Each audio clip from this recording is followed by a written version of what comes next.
Welcome to The Pulse, where we delve deep into the issues and ideas that are shaping the future of education. I'm your host, Rick Cernsey, Superintendent of the Putnam County School District, and each week we'll be talking to teachers, administrators, and other experts in the field about the latest trends, best practices, and most pressing concerns in education. Whether you're a teacher, a parent, or just someone who cares about education, this podcast is for you. So sit back, relax, and let's dive into the pulse. Welcome back to our podcast, and this is Rick Cernsey, Superintendent of Schools of Putnam County School District, and I have the honor today to talk to our 2024 Putnam County Teacher of the Year, Ian Boze. And Ian, welcome, and it's certainly an honor to have you here. Thank you for having me. Ian comes to us from Q.I. Roberts Junior Senior High School, and we've asked him to come here today. We'll be talking to his principal later, Joe Theobald, who's the principal of the year for the school district. So it's going to be a great day for Q.I. Roberts and for the Putnam County School District. So, Ian, thank you for being here, and tell me a little bit about your background, maybe what led you to go into teaching and what brought you to Q.I. Roberts. Yeah, absolutely. So my background is actually in engineering. I have my bachelor's degree in engineering from Purdue University, and my original goal was to be a Disney Imagineer.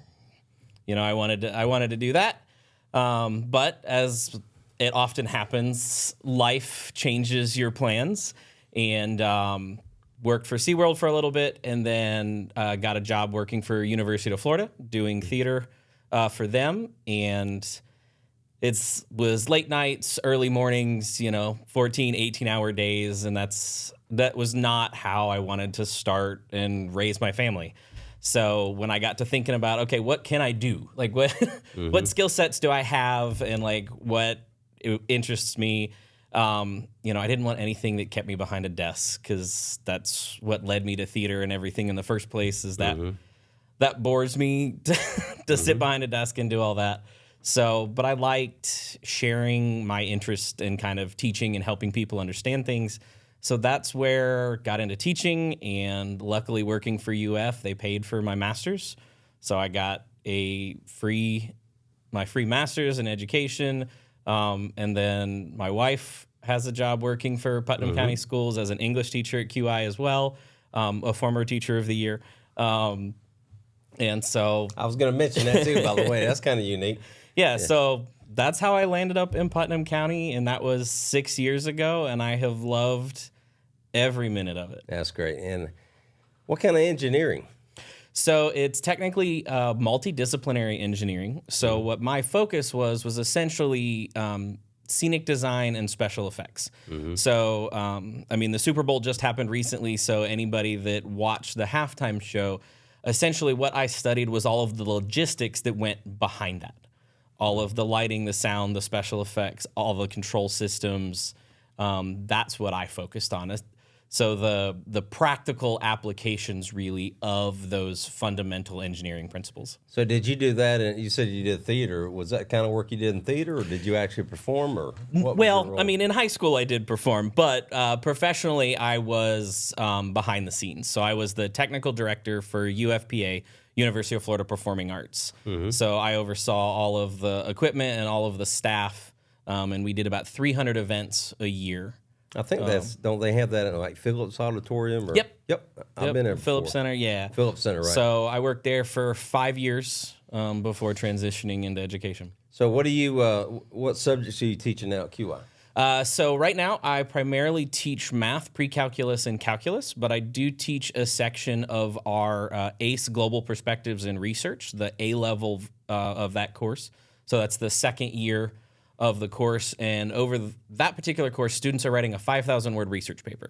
So they're essentially working on an undergraduate thesis as a high school senior. And that I enjoy that course because it's a break from the math, and I get to interact with the students in a little less mentally taxing way than what I make them do in the math. But yeah, pre-calculus and calculus. Well, and I've been to QI, been out there a number of times, and QI Roberts Junior Senior High School, of course, is our Cambridge school for those viewers that may not know that school. And it is a very unique place to go to school and to work there. And of course, I know your wife, she does a tremendous job, excellent teacher. And I believe your brother-in-law actually works out there too, yes. right? Yep. He is our computer science. Right. Taught AI or teaches AI. So let me ask you this, again, and you talk about how your transition has gone from, engineering and, theater and led you into education. What would be something that you might tell, especially with your credentials now as Teacher of the Year, for maybe future teachers that are watching this? What is something you might share with them just to talk about the passion of teaching or something that might interest them to become a teacher? I think the biggest thing for me is because, right now is a big struggle for me and for my fellow teachers, and I'm sure it extends to the teachers beyond QI as well. It's that 2 weeks before, I don't know when this is going to air, but listeners, it's 2 weeks before spring break right now. So we're in that okay, we have to survive and get to spring break. But teaching is tough. It's not easy. It's not for the faint of heart, but it is worth it. I think anybody who's struggling, you need to find your people, find that support system, whether that's one of the excellent district coaches that are available or the teacher next door that knows more than you do or is just that good listener. You have to find your support network and know that the payoff isn't always immediate. Mm-hmm. And this is my 6th year, and I'm starting to see that. I'm starting to have seniors graduate from college. I'm starting to have former students that are in their 2nd and 3rd year of college, and they're not specifically oh, I'm so glad my math is, but the experience of education and the excellent teachers that they had are college was easier for me than some of my friends. High school was so much harder, and that's kind of, I think, as teachers, what we should be doing. We want to make sure that we can support the students, and I like to tell my students that I want them to be able to fail safely, right? I don't want, I'm not out to make them have a poor GPA or anything, but I want them to learn how to struggle when I'm there to struggle with them, when I'm there to help them. And I think as all teachers, that's what we're there for. We're there to help them learn and find what their limits are. I think failing safely, and I've heard the term failing quickly, so you can learn and try it again. But I think what I hear you saying is high school is a good place to fail because there's a huge net there, like you're talking about, and absolutely. That relationship and trust. And I'm not saying anything against colleges, but colleges. And it's been a while since I've been in college, but might be a little less personal than they are in high school. And if you're going to fail it's probably good to fail at that level. Yeah, absolutely. And I think what a lot of people in today's day and age, where, especially for families in Putnam County, college is very much a financial decision. Mm-hmm. It's expensive. And even if you have the bright futures or get scholarships, that covers your tuition, but as anybody who has a mortgage payment or is trying to rent, living is expensive right now. So college is expensive all the way around. So college is the place where students learn, but it's also, the colleges are making an investment. They're great breeding grounds for new ideas and new innovations and all of these things, but at the end of the day, they are a business. Mm-hmm. And I hate that education sometimes has to get reduced to the nuts and bolts of the dollars and cents, but colleges need students that are going to show up, graduate, go get a job, and make them look good. And by the same token, students are going to college actually to make an investment in themselves. Right. So it's kind of a two-way street there. Yeah, so that the idea that high school is that sandbox for students to play in and learn, and maybe that's there at Palaca High School and in the automotive class, and that's the class they take, and they're I don't really want to be dirty all the time, so maybe I'm gonna take culinary next year, and I'm gonna see if maybe cooking's my thing, or they're at QI and they're maybe I want to give this rockets and this flight thing a try and see if that's what I want, or that's what it's supposed to be. I have lots of students right now that I'm supporting because they're oh, math is hard, I can't be an engineer. And it's no, that's not what that means. Let's talk a little bit more about this and try, I'm supporting them of you can still be that engineer. just may take a little more work than the person that's sitting next to you. Well, and the thing we tried to do too over the last several years, not only in CTE programs, in STEM programs, but also acceleration. We are trying to identify these students early, kind of give them an exposure to all that. So by the time they get to you in high school and senior high school, they kind of have a little idea. And I agree with you. Once they get there, they're going to change their mind and look in different directions. And that's what school is all about. So, by the way, speaking of being in your 6th year and having people come back, and to me, that is one of the best things about teaching is having those former students come back and say, hey, you touched my life in one way or another. To me, you can't even put a dollar sign on that. Yeah.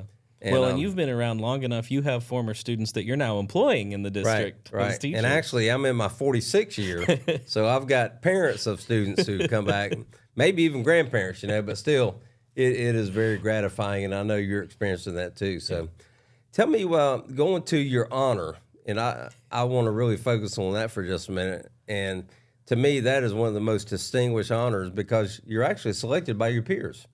And then you have to go through this, interview process and that type of thing. And of course, after that is when the real work, with the stuff you have to turn into the state. But yeah, it's going to be a long road to that first week of May. So tell me, being introspective, why do you think Ian Boze was selected as Teacher of the Year this year?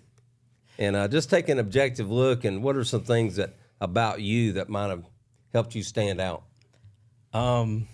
And you can brag on yourself a little bit. It's okay. That's permission to brag now. Yeah. I truly think it's my commitment to the students. And I know that sounds cliche, but it's like I have students that get to school early and they're like, hey, Mr. Boze, are you there early? Yeah, I'm there. And they'll come in and they usually don't need me. They just need a room and the confidence to know if they have a question, they can get that help. QI has the privilege of having power hour, that hour in the middle of the day where students can take a break from class if they need it or can get that additional support if they need it. And I have students that every day, 4 days a week, they're in my classroom, eating their lunch, going, I need help with math. And for me, it extends beyond the classroom because with my background, and I love having fun with the kids because in the classroom, I sometimes don't get to have that fun with the kids. It's math, it's hard, it's a struggle. I truly push my students to their limits because I want them to know where it is and I want them to know how to get past it. Whether that's they need a tutor, whether that's they need to spend a little extra time on homework, that's what I'm pushing my students to. So I MC our pep rallies, I decorate for our homecoming dances, I organize prom for the students, the seniors are like, hey, Mr. Boze, will you be one of the chaperones to go with us to Grad Venture? And I'm like, you know what? For you guys, I will. Oh, that's cool. The students come first, but not in a, because I think sometimes teachers get painted as martyrs. To be a good teacher, to be that teacher, you have to give everything and you have to sacrifice everything. And I do give a lot of myself, but I also figure out ways to do all of that and still have enough of me left to spend time with my son and my wife at home and my family and all of that stuff and not have them clash so much. And I think my peers, I think the district selection committee, I think that's what they saw. I think they saw someone who truly believes in the school community and not just the school community of my classroom or even of QI, of Putnam County, of this fantastic group of teachers and students and parents and administrators and everybody who's here to support the students. And ultimately, supporting the students supports the community because as we've talked about, they come back, they support the community, or, it's, for me, that's what it is. That's pretty cool. And, you said one thing right off the bat. Kids choose to come in there, period, for whatever reason. And that, to me, as an educator, it shows me a high degree of trust. And it's also a cool place to be. I mean, I actually came in there and did a podcast. Yep. You have that podcast equipment. And I was in there and interviewing a couple students. And I just remember kids coming in and leaving. You know, it's a place to be because it's a safe place for kids. But they also know that not only do you care about them and you do whatever and you provide all these experiences for them, you are a human being too. You have a family, you have feelings, you have limits. And to me, that's something teachers need to hear, because I think we have to be whole. We have to take care of ourselves. And I guess I'm talking to myself too. We have to take care of ourselves before we can take care of the other people. Yeah, absolutely. And I think what's been really interesting for me this year with some of my students is I've gone back to school to get get a second master's in ed leadership. So if my career takes me to administration, I have that opportunity. But a lot of my students, when I'm like, when they're like, "Oh, have you gotten that graded yet?" I'll be like, "No, I haven't had a chance because I had class last night." And they're like, "Wait, you had class last night?" And I was like, "Yeah, I mean, I'm taking 6 graduate credit hours right now," and they're understanding in a way that's really impressed me. And they're like, "Oh wow, like he's doing work too, like just like we're doing work," and that's been, I think, a good example for the students to see, but also it's been kind of nice for me as someone who's set an example for these students to see them go, "Oh, well, he had to do a bunch of homework too, so it's okay. We'll cut him some slack," or, Well, and I can appreciate that. Of course, I've gone through grad school and all that kind of stuff, and to me, I think we need to grow as educators too, and this is an opportunity. And I'm very happy to hear you're going into ed leadership because, you're going to have a bright future, and I can see that. So, Ian, I just want to thank you personally for being here, and it's been a pleasure. I learn more about you every time I talk to you, and it was kind of cool at the ceremony when you were named. Of course, everybody was very excited, but he actually put on a crown, if I remember right. Yes. We had the State Teacher of the Year prior to that, and I think one of them had the crown. So that was really a neat moment, and got to pose up there and all that. Yeah. So any final thoughts about your future or anything at all? What your next steps? Well, I'll take a moment and do a shameless plug. So you've mentioned that I have a podcast set up. I do run a podcast called The Boze Knows. And one of the things that I'm doing here this spring is Putnam County can only select one county teacher of the year to send to compete to the state. But the other 12 teachers that were nominated are still excellent teachers. And I wanted to use my platform to share their story. So over the next couple months, the Boze Knows, in addition to our other content, will be doing teacher spotlights. I love it. Where I interview the other county teachers of the year and get them to share their story of education, how they got into it, their experiences. So currently the one with Dr. Parker from Crescent City is live, and then end of the month. Yeah, I believe Brittany Johns, but we can verify that. Let me ask you this. Yeah, Brittany Johns, let me ask you this. For those who like to tune into that, do you have... what's the best way to do it? And we could put that on our screen. Best way to do it is we're on all the podcast channels. So wherever you listen to your podcast, just look up the Boze Knows. It's a blue background with a picture of my son in sunglasses on it. Oh, that's cool. As the logo. So. Yeah. Well, that's great. And I really appreciate you recognize those teachers and letting them tell their stories. So, Ian, thanks for being here. Yeah, thank you. Look forward to our next conversation. Absolutely. And thank you for joining us, and we'll see you next time.